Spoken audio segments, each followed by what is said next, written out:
તો આ પ્રકારની જ્યારે કાંકરી જાળા થાય છે ત્યારે અનેકો સવાલ ઊભા થતા હોય છે કે આખરે કોણ છે કે જે ધાર્મિક લાગણી દુભાવી રહ્યું છે?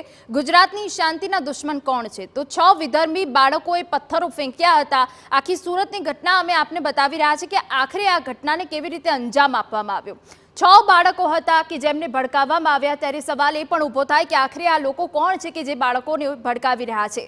હવે જે 6 બાળકો હતા એ તમામ બાળકોની ઉંમર 12 થી 13 વર્ષની હતી।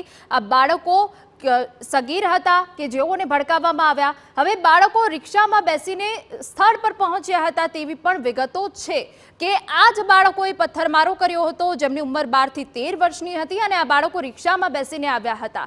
બાળકો સૈયદપુરા વિસ્તારના ન હોવાનો પણ ખુલાસો થયો છે। જી હા, પોલીસ જે તપાસ કરી રહી હતી જેમાં બાળકો ઝડપાયા છે કે જેમને હવે ચિલ્ડ્રન હોમમાં મોકલવામાં આવ્યા છે, એ બાળકો સૈયદપુરા વિસ્તારના પણ ન હતા।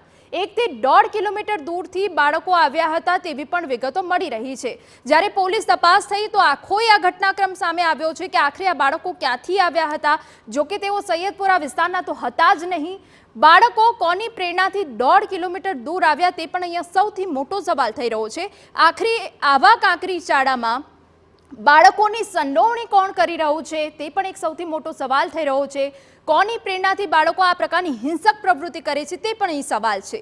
આ બાળકોને કોનો દોરી સંચાર હતો? આખરે કોના કહેવાથી આ પ્રકારની ધાર્મિક લાગણી દુભાવવા પથ્થરમારો કરવામાં આવ્યો તે પણ એક સવાલ છે। જો કે હવે પોલીસ તમામ પાસાઓ તપાસશે। બાળકોને લઈને આવનારા રિક્ષા ચાલકની શું ભૂમિકા હતી તેને લઈને પણ હવે પોલીસ ફરિયાદ થવી જોઈએ, કેમ કે આ જે 6 બાળકો હતા ઘટના સ્થળ પર પહોંચ્યા હતા તેમને એક રિક્ષા ચાલક લઈને આવ્યો।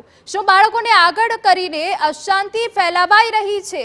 જો કે બાળકોની પાછળ જે ઉશ્કેરનારા હતા તેમની ઉપર કાર્યવાહી થઈ છે।